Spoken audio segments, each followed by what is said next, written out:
नमस्कार दोस्तों, मैं डॉक्टर कार्तिक गुणसेकरन, मेट्रोमिल क्लिनिक का क्लिनिकल डायरेक्टर। आप जानते हैं मेरी पुरानी वीडियोस में पुस्तकों की समीक्षा नाम के एक शीर्षक के अंतर्गत मैं कुछ किताबें पढ़ता था और उसका सारांश और अच्छे विचार जो है मैं अपनी वीडियोस में उसके बारे में शेयर करता था। पर कुछ दिनों से इस वीडियो सीरीज को मैं बना नहीं पाया और आज मैं एक बहुत ही विशेष किताब के बारे में आपसे बात करना चाहता हूँ। और इस किताब का नाम है डॉक्टर पॉल कलानिधि ने लिखी है When Breath Becomes Air नाम की ये किताब। इस किताब ने मुझे बहुत अफेक्ट किया है, बहुत प्रभावित हुआ हूँ इस किताब से मैं, क्योंकि अब देखेंगे तो हम सब की ज़िंदगी में समस्याएं तो होती ही हैं, है ना। तो समस्याएं तो आएंगी ही, पर उस समय हमारा व्यक्तित्व कैसे दिखता है, जिसे हम अंग्रेज़ी में यूएसपी कहते हैं ना। आपका वो किलर इफेक्ट कैसे दिखता है, ऐसे डिफ़िकल्ट सिचुएशन में आप उसे कैसे हैंडल करते हैं, इस पर निर्भर करता है।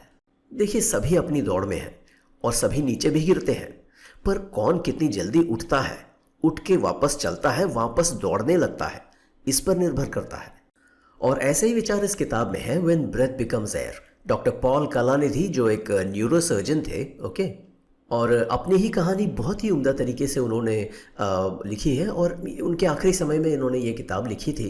बहुत यंग एज में उनको लंग कैंसर होने के कारण उनका देहांत हो गया। इतनी ब्यूटीफुली उनकी किताब एक्सप्लेन करती है कि in the face of adversity, यानी इतनी कठिनाइयाँ होने के बावजूद कैसे सकारात्मक रूप से कॉन्फिडेंस के साथ बोल्डली वो अपनी ज़िंदगी जिए हैं, जिंदगी को कैसे जीना चाहिए, और जब भी कठिनाइयाँ आती हैं तो उसका सामना कैसे करना चाहिए, इसे बहुत ही ब्यूटीफुली एक्सप्लेन किया है इस किताब में।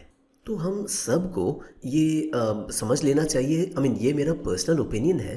हम सबकी ज़िंदगी में ना एक एगनी आंट होनी चाहिए, यानी जब भी प्रॉब्लम्स आती हैं ना ज़िंदगी में, तो उसके बारे में किसी से जाके अपना दुख दर्द सुनाते हैं। A shoulder to cry on. हम सब की ज़िंदगी में कोई तो होना चाहिए जिसे हम बेस्ट फ्रेंड या फिर बेस्टी कहते हैं।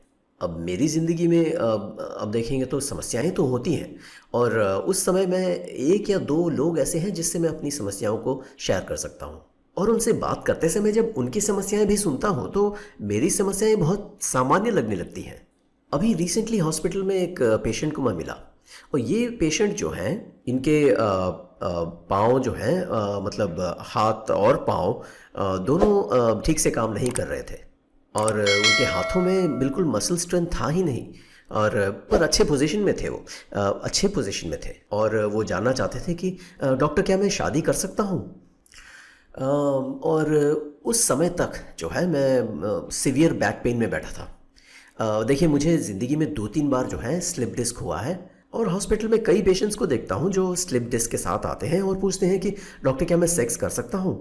और अपनी बैक पेन को लेके बहुत मूड आउट में था कि जितनी भी कसरत कर लो ये बैक पेन वापस क्यों आता है।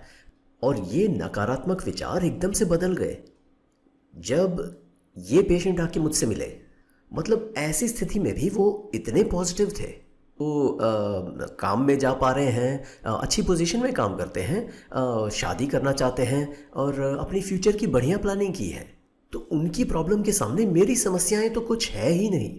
तो गायक कन्नदासन जो है, उनकी एक लाइन याद आ रही है। तो लाइफ में कोई भी प्रॉब्लम आए, आप कृपया करके इन लाइनों को याद कर लीजिएगा।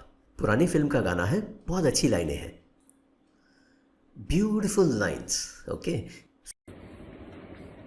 உனக்கும் கீழே உள்ளோர் கோடி நினைத்து பார்த்து நிம்மதி நாடு மயக்கமா கலக்கமா मनदिले कुழப்பமா।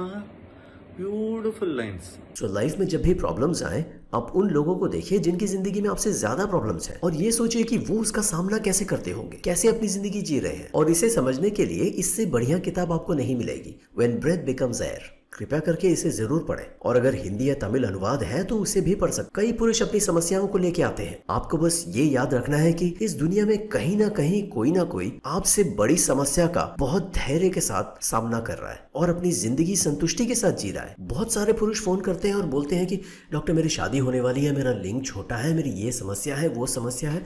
मुझे खुद बुरा लगता है कि इनका सेल्फ कॉन्फिडेंस इतना लो क्यों है। तो मैं आपसे आग्रह करता हूँ, कृपया करके अगर आप किसी पोजीशन में हैं तो अपने से कम पोजीशन वाले लोगों को देखिए कि वो अपनी प्रॉब्लम्स को कैसे फेस करते हैं, उससे प्रेरणा लीजिए और अपनी समस्या का धैर्य के साथ सामना कीजिए। ठीक है, तो हंसी खुशी रहिए, रिलैक्स रहिए। Take care, bye.